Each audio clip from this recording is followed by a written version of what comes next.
तो जैसा कि आप लोगों को पता है कि कोरोना महामारी का प्रकोप पूरे संसार भर में दिखाई दे रहा है, तो इसलिए शासन की तरफ से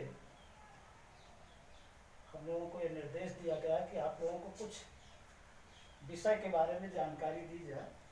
तो जो 11 में है वो 12 में पहुंच गए होंगे। तो 12 का कक्षा 12 का पहला लेसन प्रजनन है, जिनमें 2 प्रकार का बताया गया, एक तो पादप प्रजनन और दूसरा जंत प्रजनन।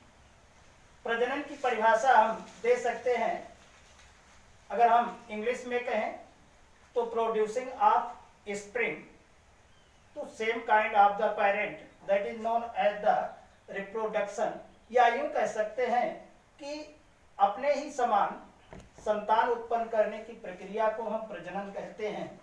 पादप प्रजनन में 2 प्रकार के प्रजनन हैं, एक तो एसेक्सुअल अर्थात अलैंगिक प्रजनन, दूसरा सेक्सुअल अर्थात लैंगिक प्रजनन।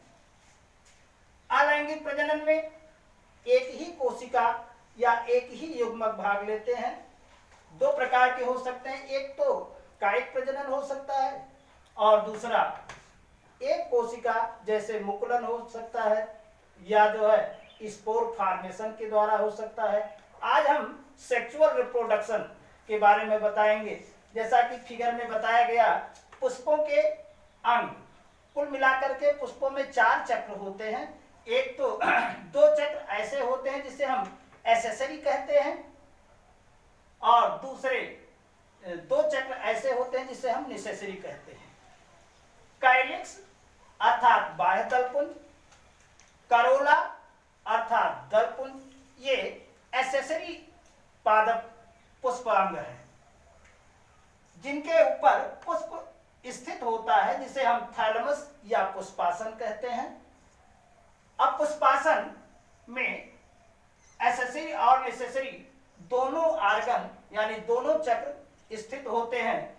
अगर हम नेसेसरी की बात करें या जनन अंग की बात करें तो पुष्प 2 प्रकार के होते हैं, एक तो ऐसे पुष्प जिसमें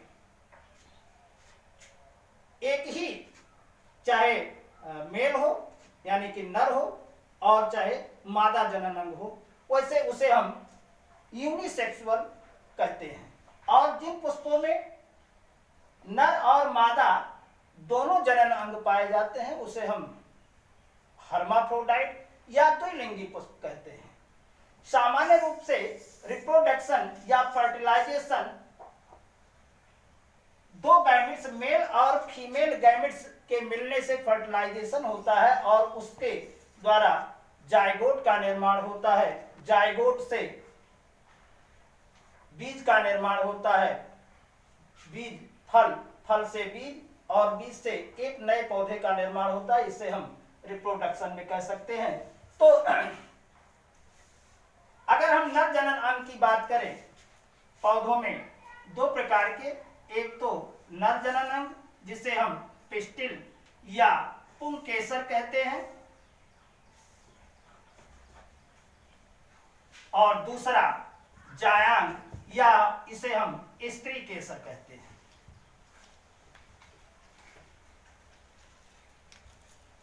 पुंकेसर और स्त्री केसर, पुंकेसर में पुमंग अर्थात इसमें ऊपर की तरफ एक आर्गन होता है जिसे हम परागकोश कहते हैं।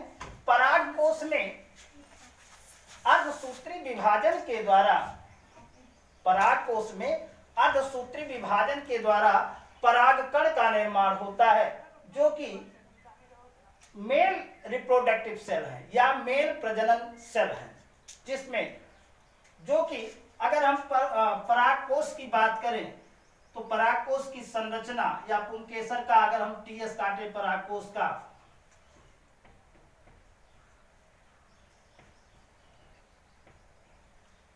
तो इस प्रकार की संरचना है।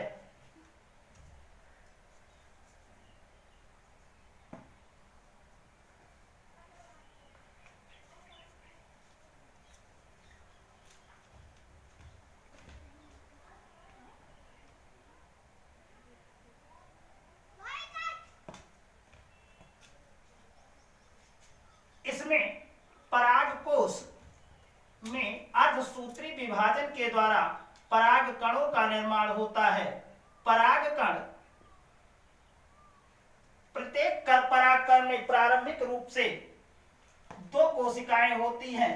एक को हम जनरेटिव सेल कहते हैं और दूसरे को हम कायिक सेल या वेजिटेटिव कोशिका कहते हैं।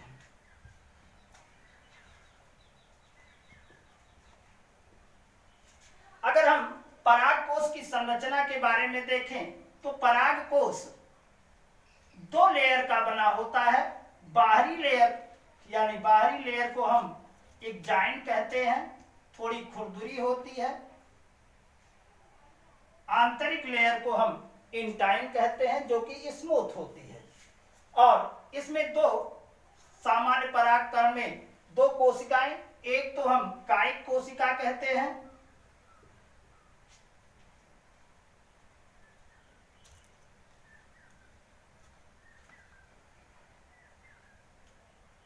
और दूसरे को हम जनन केंद्रक कहते हैं।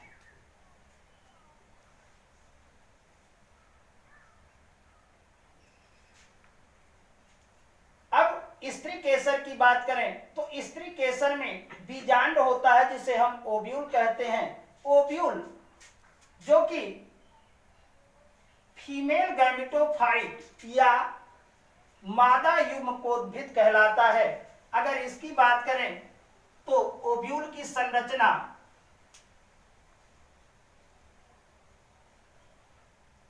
इस प्रकार की होती है। इसमें मादा गैमेटोफाइट का विकास होता है।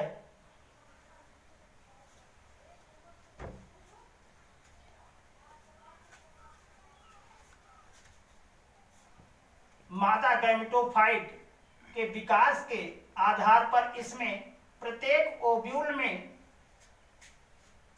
7 केंद्रक और 8 कोशिकाएं, या यूं कह सकते हैं 7 कोशिकाएं और 8 केंद्रक, ये मादा गैमेटोफाइट है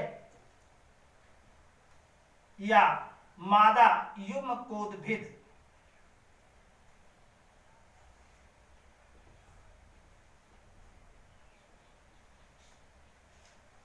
परागकण का स्टिग्मा यानी वर्तिकाग्र पर पहुंचने की प्रक्रिया को हम परागण कहते हैं। परागण कई विधियों से हो सकता है।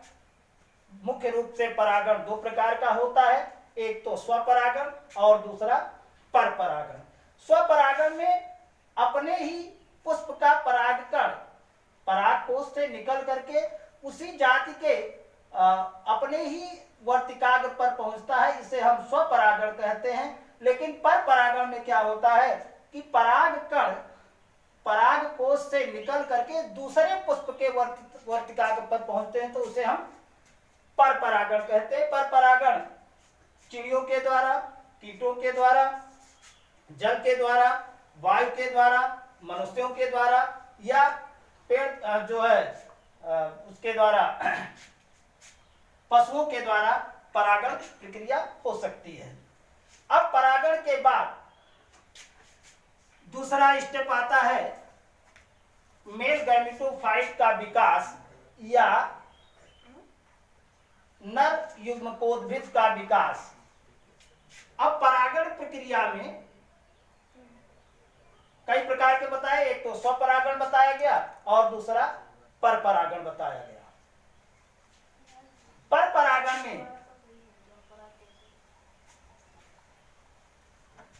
यहां पर परागकण पहुंचे और इसमें एक पराग नलिका के द्वारा उत्पन्न हुई और